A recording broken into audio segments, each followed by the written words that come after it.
We're go, same height, we're go. 2,000 feet, 2,000 feet, into the ag, 47 degrees. 47 degrees. Contact light. Okay, engine stop. ATA at a descent. Nose control both auto, descent engine command override off. Engine arm off. I'm going to step off the limb now.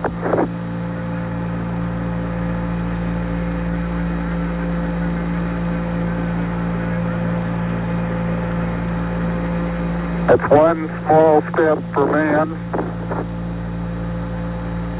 one giant leap for mankind. When we come back, come on. Come on. There you go. Come on.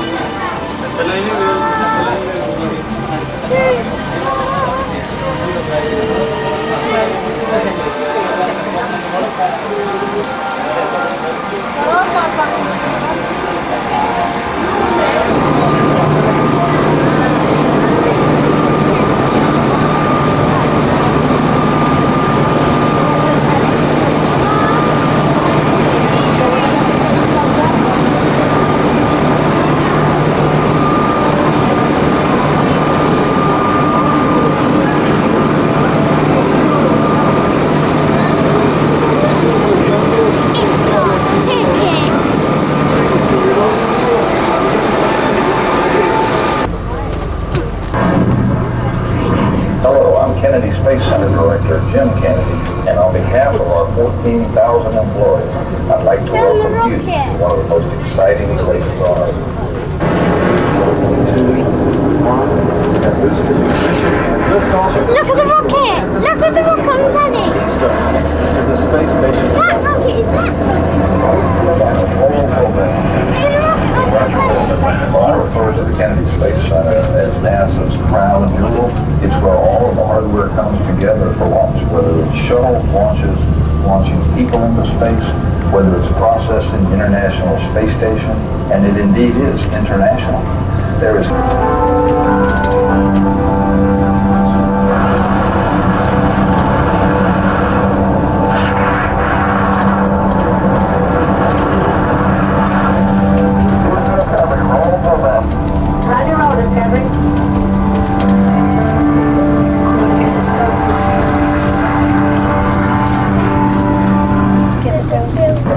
As soon as we can safely approach, we get the crew and some time-critical science out.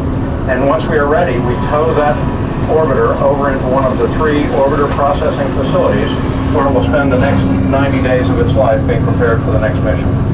While the orbiter is being prepared here in the orbiter processing facility, there's a great deal of other work going on. The crawler transporter will carry a mobile launch platform into the vehicle assembly building and set it down, ready to receive this stack.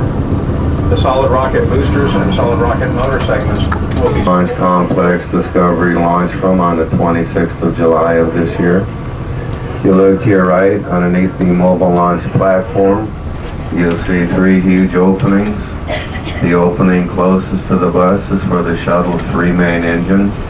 The 2 openings to the rear of the bus, or the rear of the mobile launch platform, are for the solid rocket booster motors.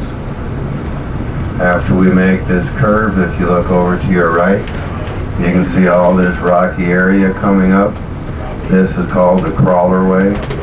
You remember seeing the crawler transporter had 2 sets of cleats, one on either side of it. One set of cleats goes in the gravel farthest from the bus, the other set of cleats goes in the gravel nearest the bus. The belly of the crawler straddles that green median.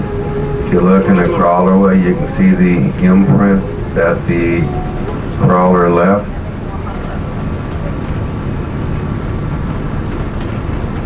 If you look to your right on the side of the vehicle assembly building, you can see those 2 gray columns that go from bottom to top. The one on the left has the open door.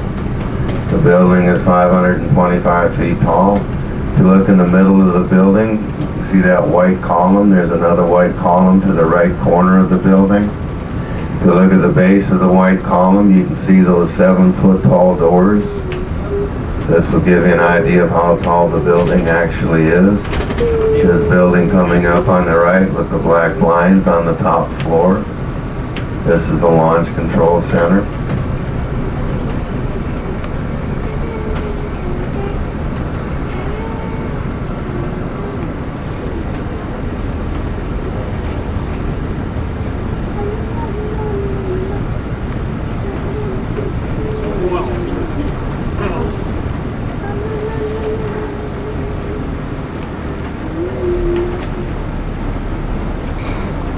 If you look here right on the other side of the road, about maybe 2 blocks up, you can see a row of buildings coming from the roadway. They get larger as they go to the left. The first square cream colored building has blue trim, has CBS News written on the top of the building. This is the area where the NASA press site is located. Just beyond these bleachers, you can see that silver and white vessel. It has Pegasus written on the bow of the ship. This is the barge that brings the external tanks in from Louisiana.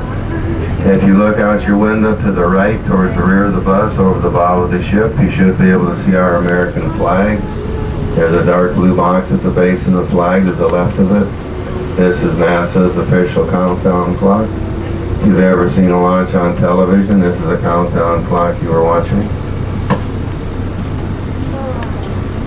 Itself is about 6 million pounds. It's comprised of 4 trucks and 8 tracks. Each of those tracks have 57 cleats, each weighing a ton. The car carries 9 million pounds of mobile launch platform plus another 3 million pounds of shuttle assembly. So you're looking at about 18 million pounds rolling down the crawlerway at one time. And it is never routine. There's always something a little bit different. We're always changing the crawler just a little bit. We're always making sure that you've actually put a piece of hardware into space.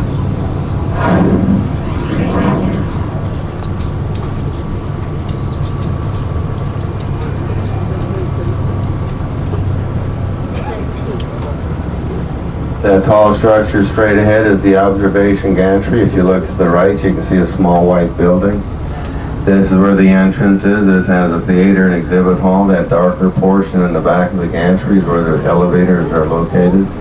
Directly in front of us, you can see that white building with the NASA logo on top of it. This has a snack bar, souvenir shop, restrooms are located there. You can stay here as long as you like. The buses come through the area every 10 minutes. Just a reminder, make sure you take all your belongings with.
This area is 3½ miles from the launch pads.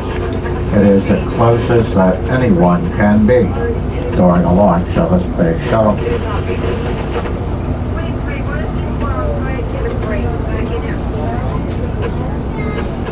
Looking to our right, the large tannish-colored buildings comprise the orbiter processing facility.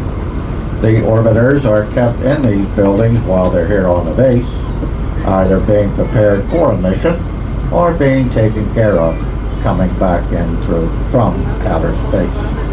On the next segment of video, they'll tell you about what goes on inside of these buildings.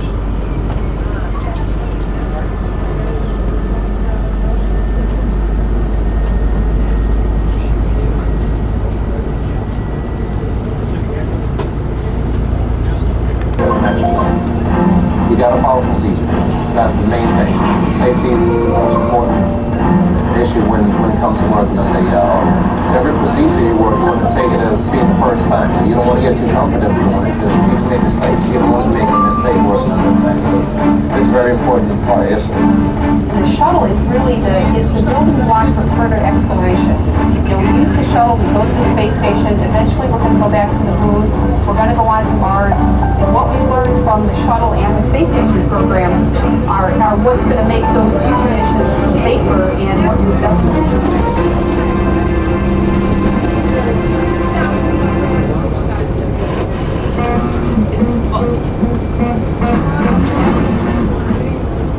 The landing strip sets off to our sets off to our left. Runs north and south and parallels the highway we're on.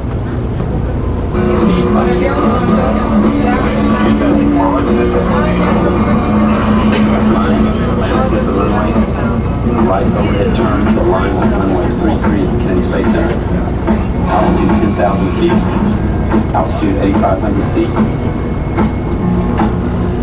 Flying is a very demanding job. You have the physical environment that you're in. You have to, be constantly thinking ahead, what's next, what's in my procedures, what's in my checklist. You're very, very busy when you're flying. The T-38 is a great preparation for us to fly the space shuttle because we're doing a very busy job, high task, running checklists, talking to the other crew members. We also use the T-38s to fly shuttle dives.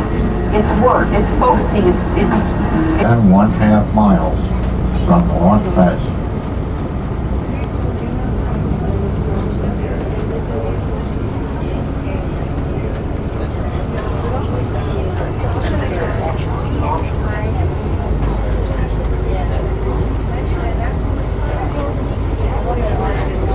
When you leave the bus here, just join in with the group of people that you'll see. The doors to the first show will open up very soon.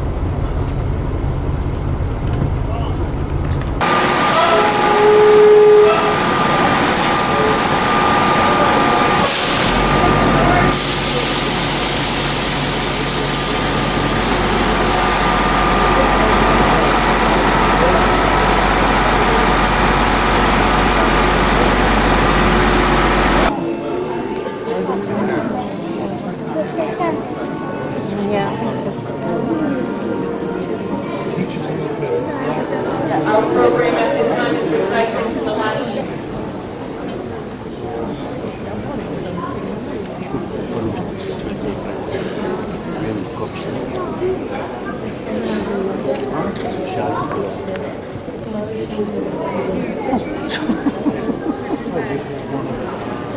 Give me that camera.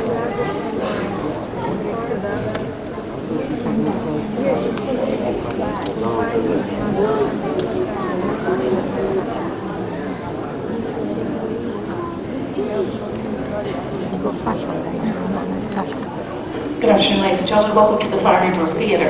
If you need to leave before the show is over, please use the doors to your right. And as a courtesy to others, we do ask that there be no flash photography during the presentation. Thank you.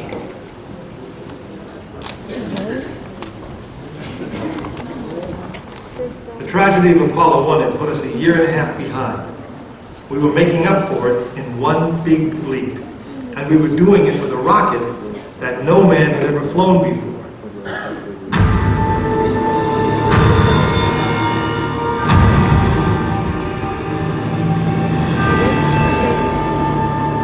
It was a few days before Christmas, 1968, when Apollo 8 sat on the pad. She was the first of a new kind, a moon rocket. This was the Phoenix, risen from the ashes of Apollo 1. The first Apollo crew did not die in vain. This was to be their testament.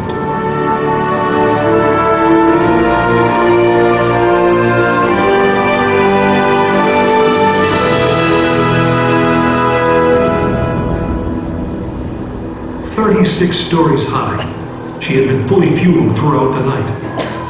The liquid oxygen in her tanks caused ice to form on the outside of the craft. Extreme temperature differences between the air and the sub-zero fuels caused the metal skin of the rocket to expand and contract. Everyone who was on the pad agreed. It was as though the rocket was alive, breathing, straining at the leash.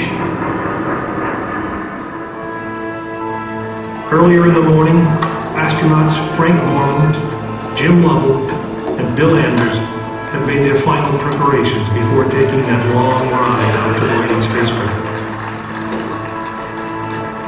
The minimum safe distance from a Saturn V at liftoff was 3 miles. The reason was simple. When fully fueled, the rocket contained the explosive power of an atomic bomb.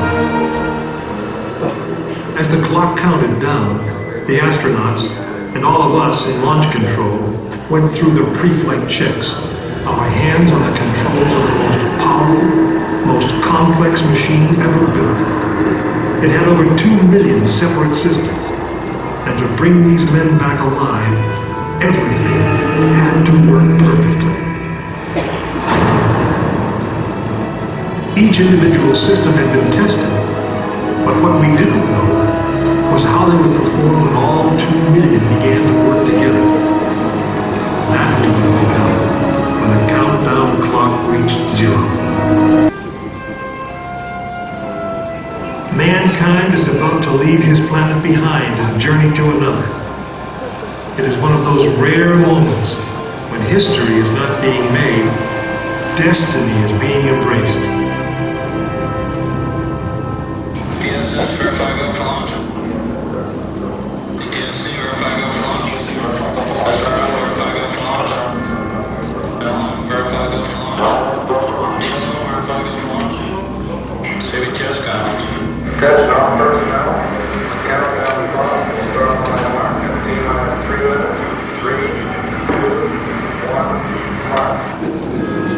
This is launch control, T-minus 3 minutes and counting.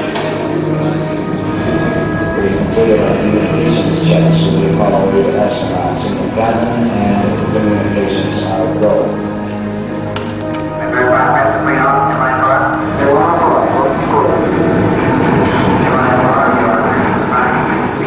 During this period, once we do get the final command, the various tanks within the 3 stages of Saturn V launch vehicle begin to pressurize. We have final command. The final command is in the power gatherings. 20 seconds.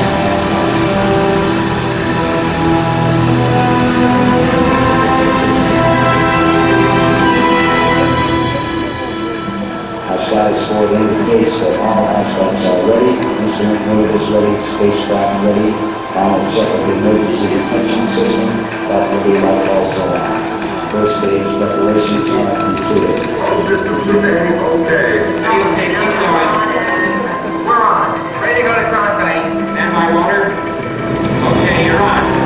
All systems go. T-minus 45 seconds and counting.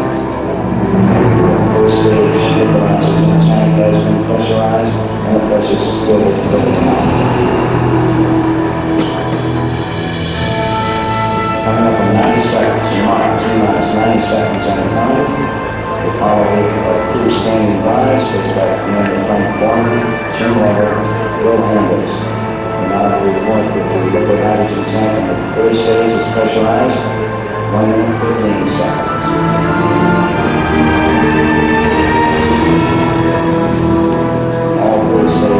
specialized at this time, which will come up in the 60-second mark. Let us know.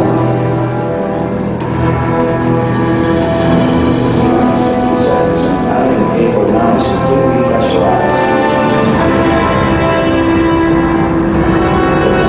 Power transfer shortly.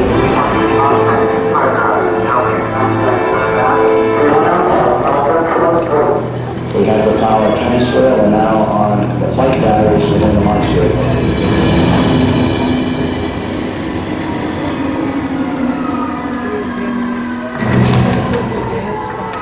Final reports from Gorman at this time. Final look at the surface of the spacecraft. 20 seconds on our sets. We are still to go at this time.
8 successfully orbited the moon. The astronaut.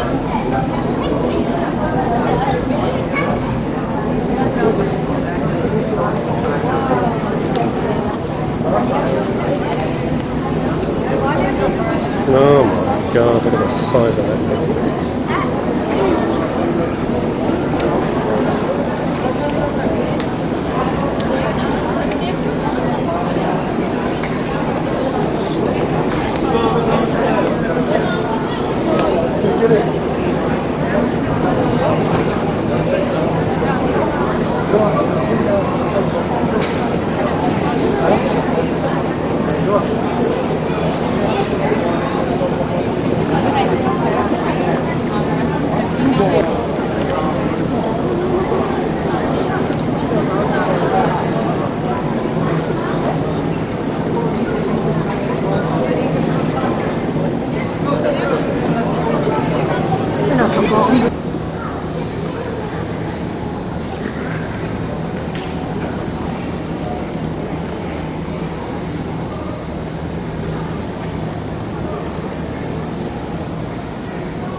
Stay there, because Daddy's doing it. Stay there with Chantel.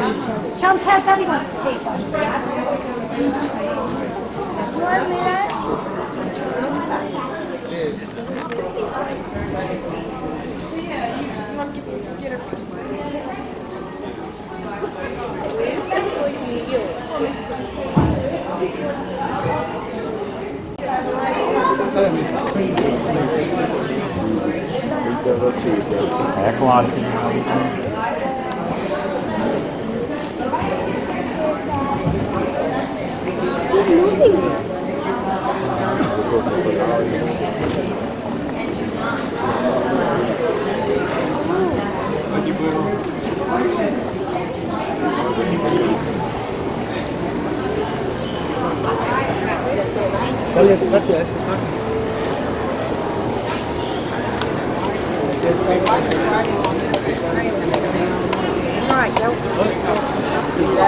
Yeah, it's fine.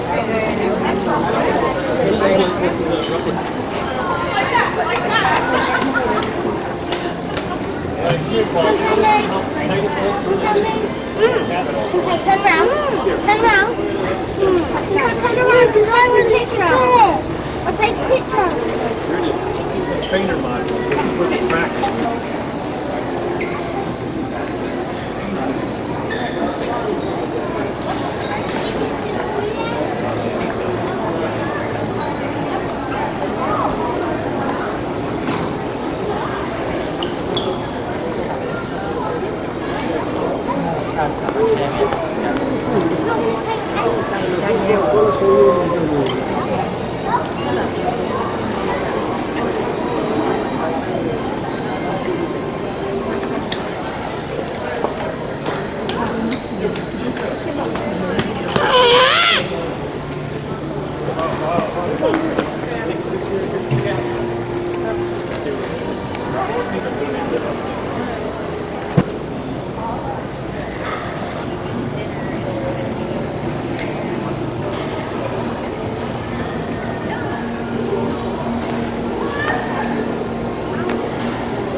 It took over 30 months, but the concrete never stopped pouring until the job was complete.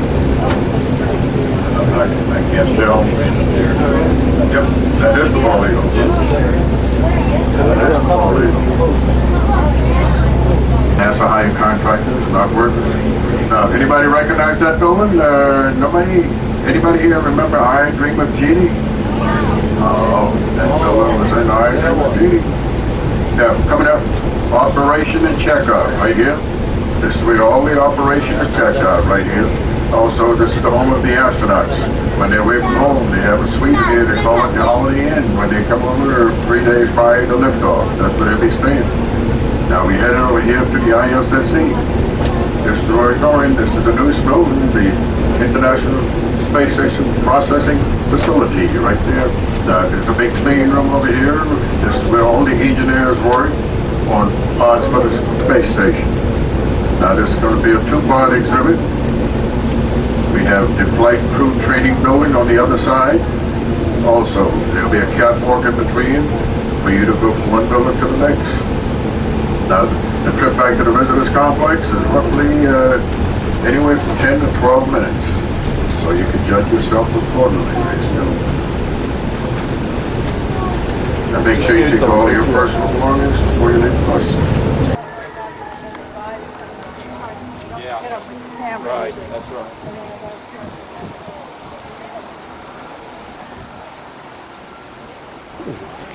Can't see.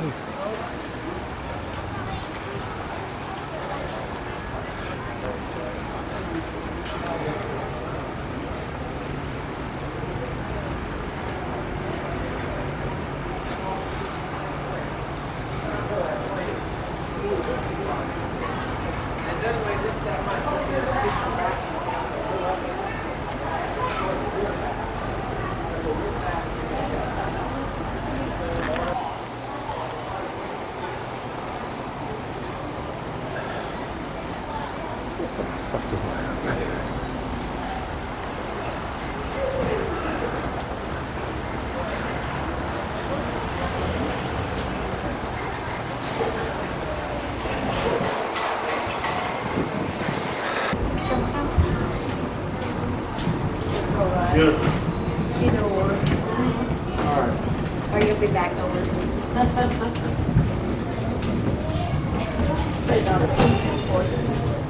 Take a picture of me. A loading bay. Daddy. Camera, get the Now. Oh. Stop. It's just a suit, honey. There's nothing in there. That'll help.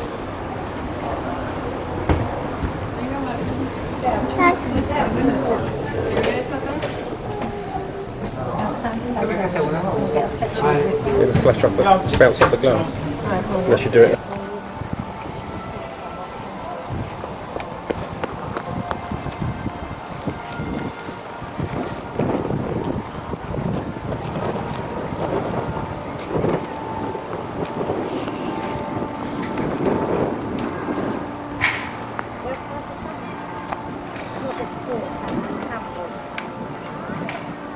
Run over so I can actually.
Don't know.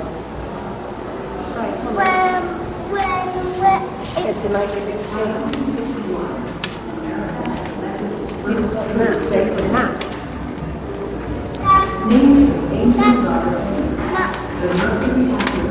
Investment was higher, further, faster than any new.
And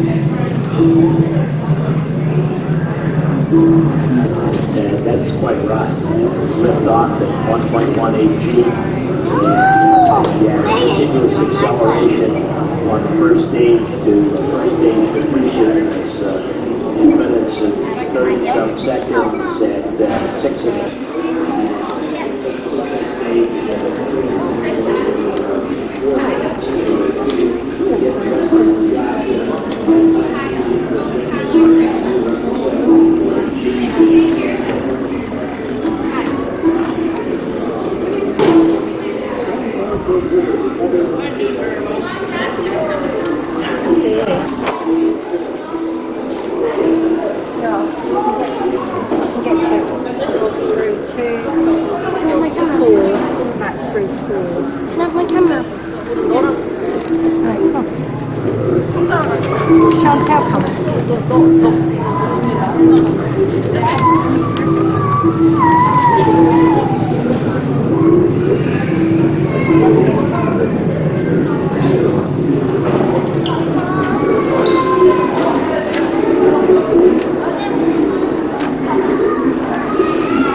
Sensations are associated with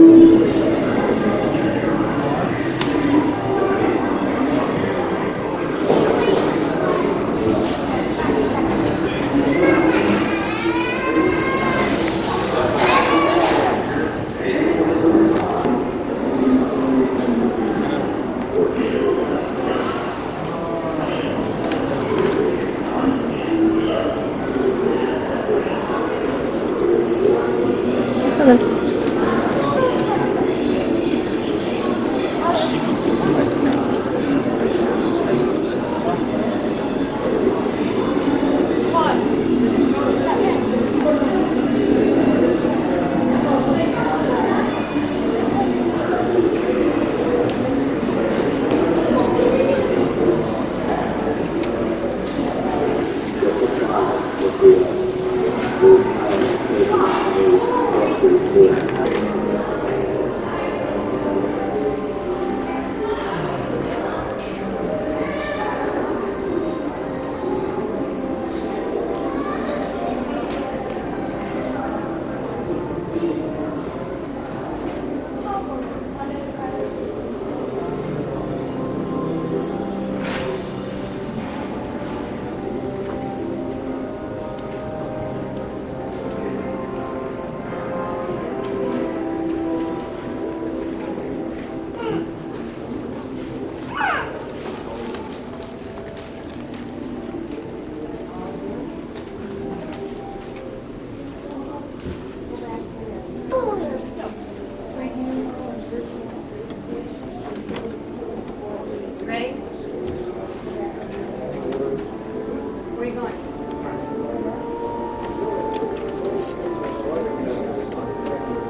in, undo this nut.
But first let me explain the approach sequence. The space shuttle begins its final approach by lining up with the runway at 12,000 feet at a distance of about 8 miles.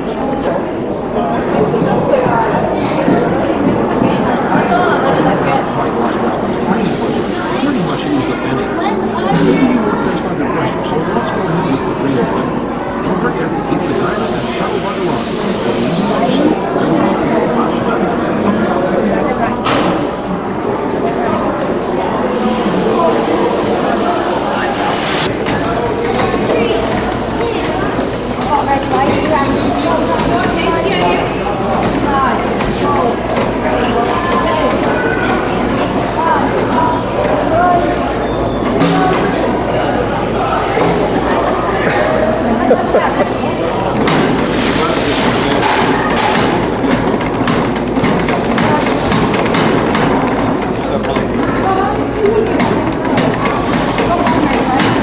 There she goes.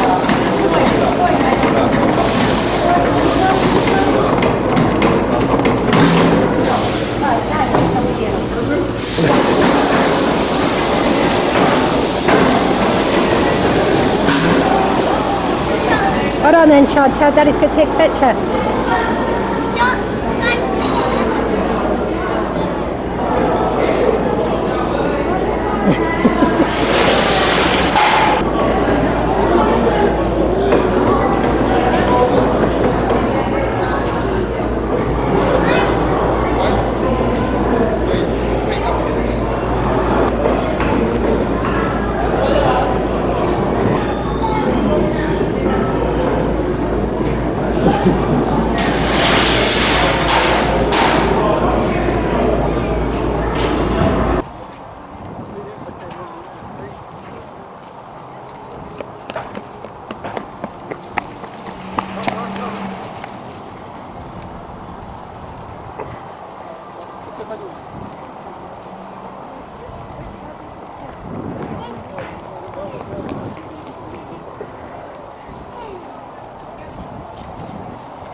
It's the lady.